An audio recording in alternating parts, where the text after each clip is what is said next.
একটা গুটি চলে গেল sir, sorry. I am not sorry. একটা গুটি গেলে দাবাড়ি হেরে যায় না। কিন্তু গুটি যত কমতে থাকে তত কিন্তু হারার চান্সটা বাড়তে থাকে।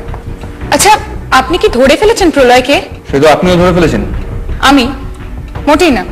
আমি খবরটা জানি ফ্ল্যাশ আউট করে দিতাম না, এত বড় একটা খবর আমার ক্যারিয়ার তৈরি হয়ে যেত। আপনার জীবনে দুটো সমস্যা আছে। প্রথমত, আপনি বাইরে থেকে যতই কাঠিন্য দেখান না কেন, ভিতরে ভিতরে আপনি খুব সফট, অনেকটা আপনার পারফিউমের গন্ধের মতো। আর ওই জন্যই আমি আপনাকে এতটা, না মানে আমার মনটাও তো খুব নরম, একটু মিল পাই আর কি।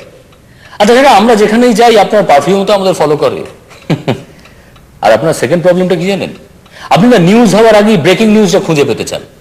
আরে বাবা, আমরা প্রলয়কে খুঁজে পেয়েছি কি পাইনি সেটা তো আরেকটু পরেই জেনে যাবে, না তো তারা কিসে? কোনো কোনো কথা জানার জন্য কিছু সেকেন্ডের অপেক্ষা, কিছু ঘন্টার অপেক্ষা মনে হয়। বাহ, এত কৌতূহল! স্যার, আপনারও খুব তাড়া আছে কি জানার জন্য? আপনি তো আজকাল স্কুলেও যাচ্ছেন না। আপনার শরীর ঠিক আছে তো? হ্যাঁ, শরীর আমার ঠিকই আছে, অনেক ছুটি ছিল তাই নিয়ে নিলাম। আপনারা টিচাররা কত ভাগ্যবান স্যার, কত ছুটি পান। আমাদের তো সে ভাগ্যই নেই। মানুষ মাত্র সবাই তো সমান, একদিন তো সবারই ছুটি হয়ে যাবে। যেমন ইন্দ্রকে ছুটি নিয়ে চলে যেতে হলো। একটা ভুল চাল অনেক বড় ক্ষতি করে দেয়। ঠিক সেভাবে প্রলয় একটা ভুল চাল চেলেছিল, না দেখে শুনে ইন্দ্রকে মারতে।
ইন্দ্র একটা পাড়ার মাতাল, বাড়ি ফিরে রোজ মদ খায়। তার মদের গ্লাসে স্ট্রিক নেই, কোনো শব্দ হলো না, চিৎকার চেঁচামেচি হলো না, কোনো অস্ত্র ব্যবহার হলো না, অবধারিত মৃত্যু, নির্ভুল প্ল্যান। তবে ডিকশনারিতে একটা অদ্ভুত শব্দ আছে না, কোইন্সিডেন্স। কাকতালীয়ভাবে কিশোরও সেদিন গিয়েছিল ইন্দ্রকে মারতে।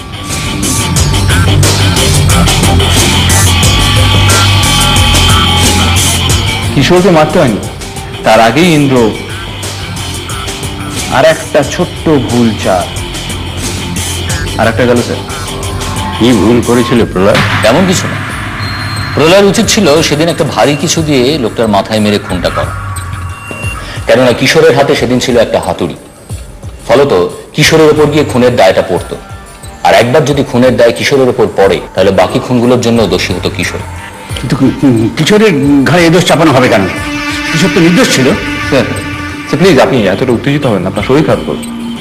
দেখুন, আমাদের হিসেব বলছে যে প্রলয়ের মেন লক্ষ্য ছিল বেঁচে থেকে একটা একটা করে ভিকটিমকে সরিয়ে দেওয়া। সে যদি কিশোরকে ফাঁসাতে পারে তাহলে তার পক্ষে তো কাজটা করা অনেক সহজ হবে। আমার সেটা মনে হয় না স্যার। প্রলয় কিছু বাজে লোককে সাজা দেওয়ার জন্য একটা ভালো ছেলের ক্ষতি করবে না। আরে সে তো আপনার মনটা নরম বলে। আরে এইসব লোক খুব ডেঞ্জারাস হয়, এদের থেকে একটু সাবধানে থাকবেন। অবশ্য আপনি ভাববেন না, আমি তো আপনার সঙ্গে আছি। সেটা নিয়ে আমার যত ভাবনা। Good job. এই স্যার, আপনি চালটা দিন।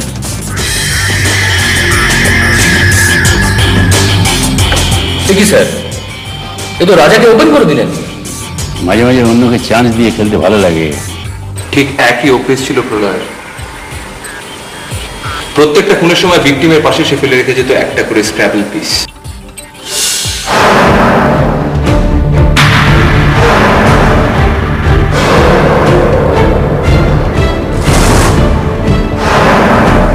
বাচ্চাদের সঙ্গে কি করছিস? খেলছি।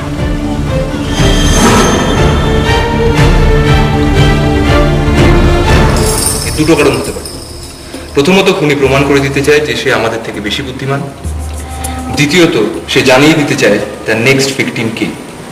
স্ক্র্যাবল পিসের ইনিশিয়াল থেকে আমরা জানতে পারবো যে এরপরে সে কাকে খুন করতে চায়। Open challenge. প্রলয় সকলের সামনে তার মূল উদ্দেশ্যটা জাহির করতে চেয়েছিল। প্রত্যেকটা খুন একটা চেইন অফ মার্ডারের অংশ। এরপর প্রলয় একটা পপুলার সোশ্যাল নেটওয়ার্কিং সাইটে নিজের নামে একটা অ্যাকাউন্ট খোলে। নমস্কার, আমি প্রলয়। Check sir.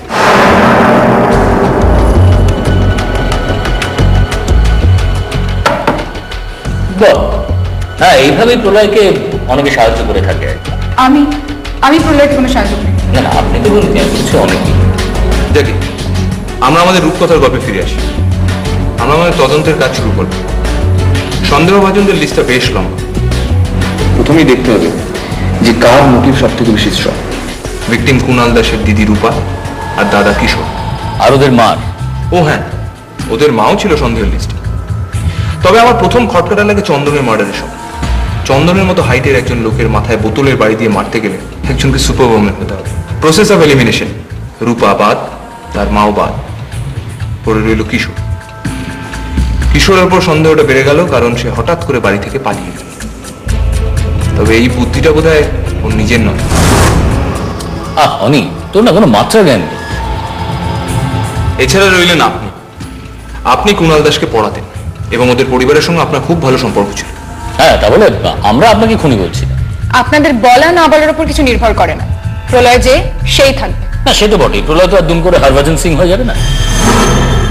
আমাদের লিস্টে আরো দুজনের নাম অ্যাড হয়ে গেল। Number 1, Siddheswar Mukuti, MLA. লোকের চোখে ভালো সাজার জন্য আগে ওই চারজনকে একে একে অ্যারেস্ট করেন, তারপরে জাজকে টাকা খাইয়ে বেকসুর খালাস। কিন্তু মনে একটা ভয় রয়ে গেল, সামনে এমপি ইলেকশন, যদি দুর্নাম করে, তাই একে একে চারজনকেই খালাস করে দিল। একজন স্ট্যান্ডিং এমএলএর পক্ষে কাজটা নিজে না করলেও অন্যকে দিয়ে করানোর তো কোনো ঝুঁকি নেই। আর একটা ফিকটিশিয়াস অ্যাকাউন্ট ক্রিয়েট করলেন, নাম দিলেন প্রলয় আসছে। যাতে সমস্ত দোষ নিজের উপর না পড়ে গিয়ে পড়ে প্রলয়ের উপর। রাজনীতি স্যার। ওকে স্যার, আপনার কি শরীর খারাপ লাগছে? এক মিনিট স্যার, রেখে নিন। ও, এটা খান না আপনি? না, আরেকজনকে যাকে সন্দেহ করছিলেন? সিদ্ধেশ্বর মুখুটির ছেলে সিদ্ধার্থ মুখুটি। অবশ্য ওর উপর সন্দেহটা রিয়াই আমাদের ধরে দিয়েছিলেন। ইন্দ্র যেখানে মার্ডার হয় সেখানে আমরা যে স্ক্র্যাবল পিসটা পাই তাতে লেখা ছিল পি। অবধারিতভাবে নেক্সট খুন হয় পচা।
আপনি তো মাঝে আমাকে শুধুমাত্র টেনশন খাই দিয়েছিলেন।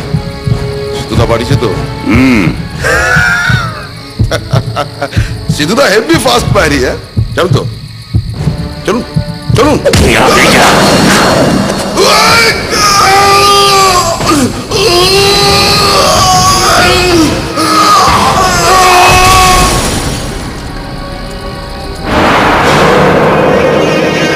যে কনস্ট্রাকশন বিল্ডিং এর কাছে